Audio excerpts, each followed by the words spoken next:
সুপ্রিয় দর্শক কেমন আছেন? চলে আসলাম এইমাত্র আগামীকালকে 8ই ফেব্রুয়ারি 2026 রবিবার খুবই গুরুত্বপূর্ণ মৌসুমি বায়ু শৈত্যপ্রবাহ তাপপ্রবাহ মেঘ বৃষ্টি এবং আবহাওয়ার খবর নিয়ে দর্শক আজকে ভিডিওতে জানিয়ে দেব আগামীকাল 8ই ফেব্রুয়ারি 2026 রবিবার 24 ঘন্টা কেমন থাকার সম্ভাবনা রয়েছে। দেশের 8টি বিভাগের 64 জেলার আবহাওয়ার পরিস্থিতি আরও জানিয়ে দেবো। দেশে কোথাও কোনো বৃষ্টিপাতের সম্ভাবনা আছে কি না এবার জেনে নিই এক নজরে। দর্শক ইতিমধ্যে গত 24 ঘন্টা আবহাওয়াবিদ দেশের সর্বনিম্ন তাপমাত্রা রেকর্ড করেছেন গোপালগঞ্জে 11 থেকে 13 ডিগ্রি সেলসিয়াস এবং আবহাওয়াবিদ আরও জানিয়েছেন ইতিমধ্যে গোপালগঞ্জ, চুয়াডাঙ্গা ও পঞ্চগড় জেলায় আকাশ হালকা মেঘলা এবং আগামী কয়েকদিন অব্যবহৃত থাকতে পারে।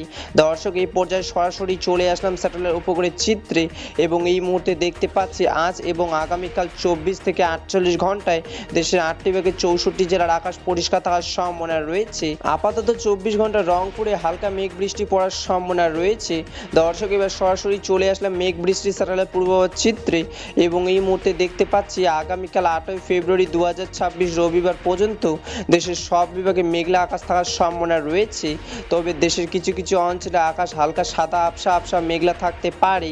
দর্শক এবার সরাসরি চলে আসলাম তাপমাত্রা স্যাটেলাইট পূর্বাভাস চিত্রে এবং এই মুহূর্তে দেখতে পাচ্ছি আগামীকাল 8ই ফেব্রুয়ারি 2026 রবিবার সকালের দিকে দেশের সর্বনিম্ন তাপমাত্রা থাকার সম্ভাবনা রয়েছে সিলেট বিভাগে সিলেট, মৌলভীবাজার, হবিগঞ্জ, সুনামগঞ্জ এবং রংপুর বিভাগে রংপুর, দিনাজপুর, কুড়িগ্রাম, গাইবান্ধা, নীলফামারী, পঞ্চগড়, লালমনিরহাট, ঠাকুরগাঁও এইসব জেলায় 25 থেকে 28 ডিগ্রি সেলসিয়াস থাকার সম্ভাবনা রয়েছে।